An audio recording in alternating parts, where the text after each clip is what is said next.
Alright folks, this is episode number 90 now of video game reviews, and for this episode I'm going to be reviewing Super Mario RPG Legend of the Seven Stars. And this is a game that was released for the Super Nintendo in the North American region in May of 1996, just 4.5 months before the release of the Nintendo 64.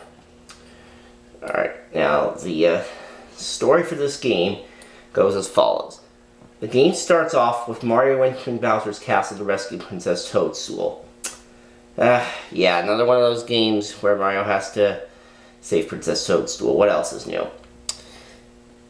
During the battle, a giant living sword named Exor falls from the sky, breaks through the Star Road, and crashes into Bowser's castle, which sends Mario, Princess Toadstool, and Bowser flying in all different directions, as well as scattering 7 star fragments. Mario is sent flying back to his pad and meets up with Toad, who tells him that he has to rescue Princess Toadstool. So Mario goes to Bowser's castle again, but Exor destroys the bridge, which keeps Mario from entering. So Mario then makes his way to the Mushroom Kingdom, where the Mushroom Chancellor insists that Mario recover the princess. Upon returning, Mario comes across Mallow, who is a tadpole that's lost a frog coin to Kroko, a local thief. Mario agrees to help him, and together they defeat Kroko and retrieve the frog coin. They then return to the kingdom to find that it's overrun by pogo-bouncing Shy Guys, known as Shysters.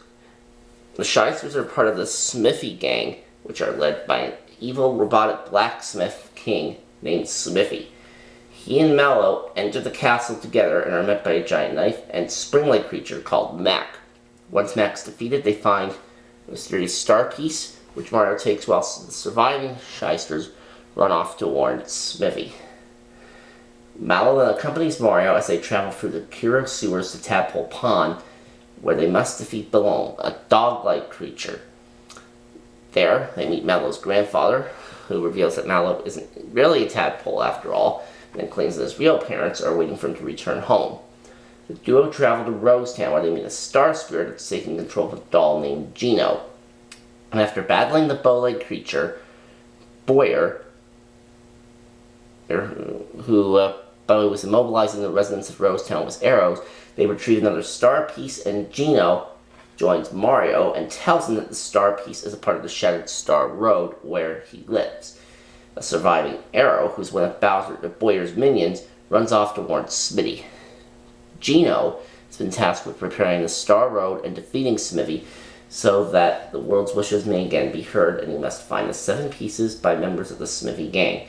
The 3 head to the Mole Mountains, where they fight Kroko again, rescue 2 trapped mole children, and retrieve the 3rd star piece from Punchinello before heading to Booster Tower, where they encounter Bowser, whose minions have all bailed out on him.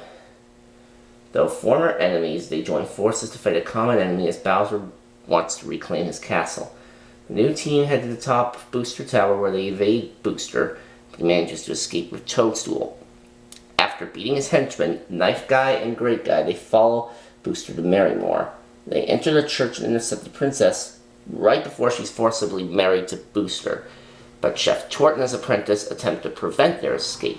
While fighting, the wedding cake that they made comes to life, which forces the chefs to flee, which leaves Mario and friends to deal with the living cake, who, by the way, has the name of Bunt. Booster then helps defeat Bunt by swallowing it whole, and now, satisfied and not needing Toadstool anymore, he returns to his tower in hopes that a new wife will come to him over time. After the rescue, the princess initially returns to the Mushroom Kingdom, but later joins the party as its final member, while her grandmother takes her place in the castle disguised as Toadstool. They then locate the 4th star piece on Star Hill and learn that Mallow's real parents are still waiting for him to come back. They then travel to Seaside Town, where the residents inform them that the star piece has fallen in a sunken ship in the lake that's owned by the Jonathan Johnny Jones, a shark pirate. After beating a giant blooper named King Calamari and challenging Jones and his crew to a fight, they then win the 5th star piece.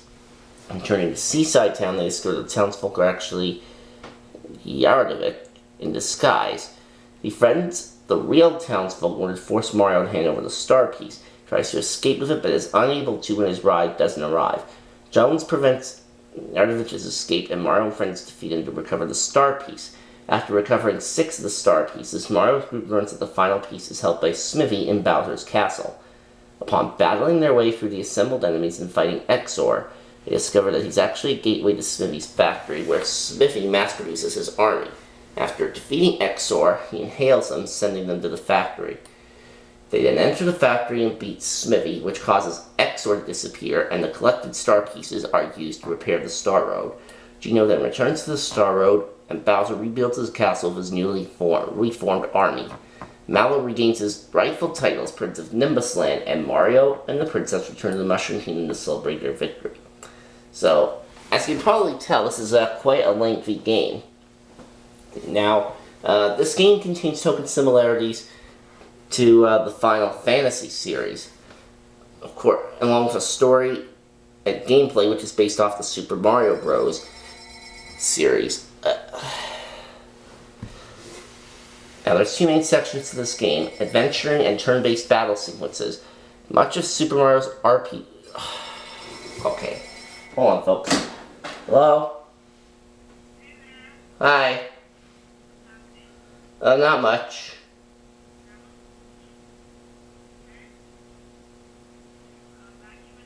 Yeah, I did. Nope.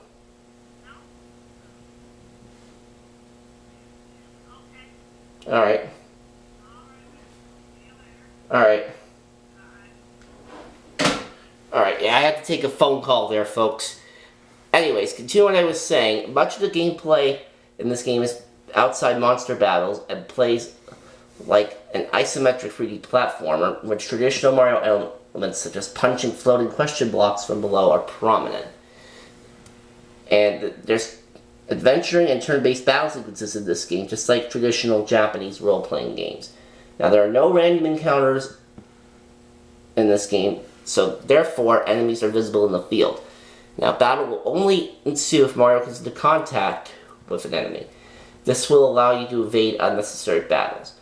Now, you only control Mario at the beginning of the game. However, you eventually gain a party of 5 characters, but only 3 of them can be used for battle at once. Now, Mario is always in your party, but the other 2 can be selected before the battles.